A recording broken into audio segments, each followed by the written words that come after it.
Hello বন্ধুরা, আপনারা দেখছেন ডিজিটাল সবকিছু ইউটিউব চ্যানেল। তো বন্ধুরা, রাজ্য সরকারের তরফ থেকে অনেক প্রকল্প আনা হয়েছে রাজ্যের জনগণের জন্য। একথা আপনারা সবাই জানেন। মুখ্যমন্ত্রী মমতা ব্যানার্জি আরও একটি নতুন প্রকল্পের ঘোষণা করলেন। মুখ্যমন্ত্রী মমতা ব্যানার্জি 2011 সালে ক্ষমতায় আসার পর একটির পর একটি নতুন নতুন প্রকল্পের ঘোষণা করেই চলেছেন। তবে তার মোট প্রকল্পের সংখ্যা প্রায় 75-এরও বেশি। রাজ্যের জনগণ এই প্রকল্পের নানা রকম সুযোগ সুবিধা নিয়ে থাকেন। আর কয়েক মাস পর লোকসভা নির্বাচন, আর ঠিক তারই আগে রাজ্য সরকার আবারও এক নতুন প্রকল্প নিয়ে এলো। তো আজকের ভিডিওতে দেখে নেব কি সেই প্রকল্প এবং এই প্রকল্পে কারা কারা সুবিধা পাবেন। এই প্রকল্পে আবেদন করলেই প্রতি মাসে 1000 টাকা করে পাবেন। তো মূল বিষয়ে যাওয়ার আগে অবশ্যই আপনাদের কাছে ছোট্ট একটি অনুরোধ, যদি আপনি আমাদের চ্যানেলে প্রথমবার হয়ে থাকেন তাহলে অবশ্যই চ্যানেলটিকে সাবস্ক্রাইব করে বেল আইকনটি প্রেস করে অল নোটিফিকেশনে ক্লিক করে দেবেন, যাতে করে আমাদের চ্যানেলে যখনই কোনো নতুন ভিডিও আপলোড হবে তা সরাসরি আপনার কাছে পৌঁছে যায়। তো চলুন দেখে নেওয়া যাক এখানে বিষয়টি ঠিক কি বলা হচ্ছে। খেলাশ্রী প্রকল্প 2024 রাজ্য সরকারের নতুন আরেক প্রকল্প। এই সমস্ত লোকেরা পাবে মাসে 1000 টাকা। মমতা বন্দ্যোপাধ্যায়ের সরকার রাজ্যের খেলোয়াড়দের প্রতি বরাবরই বিশেষ সহানুভূতিশীল।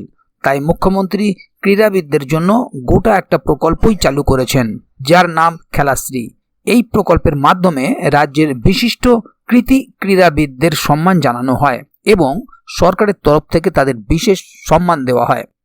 প্রতি বছরের মতো এবছরও কলকাতার ধনধান্য স্টেডিয়ামে গত 25শে জানুয়ারি এই সম্মান দেওয়া হলো কৃতি ক্রীড়াবিদদের। ওই দিন রাজ্যের কৃতি ক্রীড়াবিদদের আর্থিক পুরস্কার ও সম্মান প্রদানের পাশাপাশি প্রাক্তন ক্রীড়াবিদদের মাসিক সাম্মানিক প্রদান করা হয়। অনুষ্ঠানে মুখ্যমন্ত্রী সবাইকে পুরস্কৃত করেন। প্রসঙ্গত উল্লেখ্য, এই বছর নতুন করে 322 জন ক্রীড়াবিদকে পুরস্কার ও সম্মান জ্ঞাপন করা হয়েছে। এছাড়াও 1567 জন অবসরপ্রাপ্ত ক্রীড়াবিদকে মাসিক 1000 টাকা করে দেওয়া হয়। মুখ্যমন্ত্রী বলেন, বিভিন্ন ক্রীড়া প্রতিযোগিতার মাধ্যমে ক্রীড়াবিদদের পুলিশে চাকরি দেওয়া হয়। রাজ্য জুড়ে একাধিক স্টেডিয়াম তৈরি করা হয়েছে, তাদের পরিকাঠামো উন্নত হয়েছে।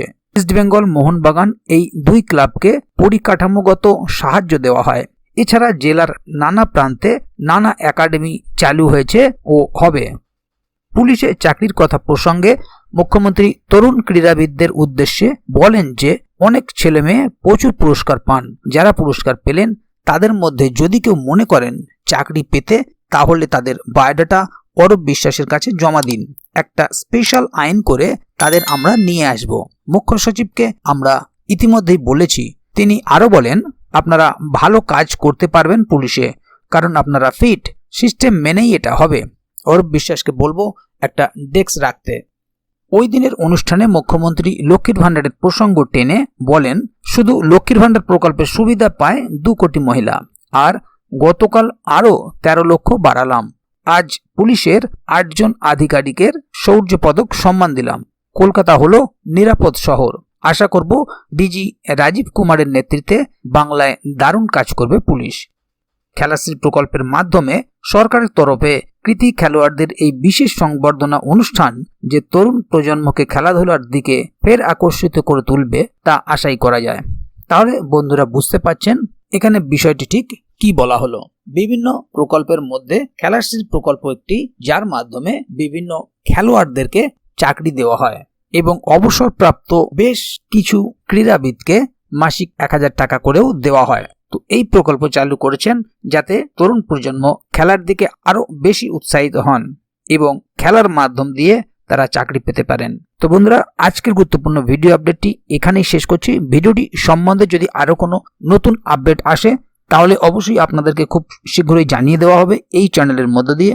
সেই জন্য অবশ্যই চ্যানেলটিকে সাবস্ক্রাইব করে চ্যানেলের সঙ্গে থাকবেন। এছাড়াও ভিডিওটি সম্বন্ধে যদি কোনো প্রশ্ন থাকে অবশ্যই কমেন্ট বক্সে লিখে জানাবেন। ভিডিওটি ভালো লাগলে অবশ্যই একটি লাইক দেবেন এবং বন্ধুদের জানার সুবিধার্থে ভিডিওটিকে শেয়ার করবেন, যাতে তারাও বিষয়টি সম্বন্ধে জানতে পারে। ভিডিওটি শেষ পর্যন্ত দেখার জন্য অসংখ্য ধন্যবাদ। আবার দেখা হবে আগামী ভিডিওতে। ততক্ষণ পর্যন্ত ভালো থাকুন, সুস্থ থাকুন। ধন্যবাদ।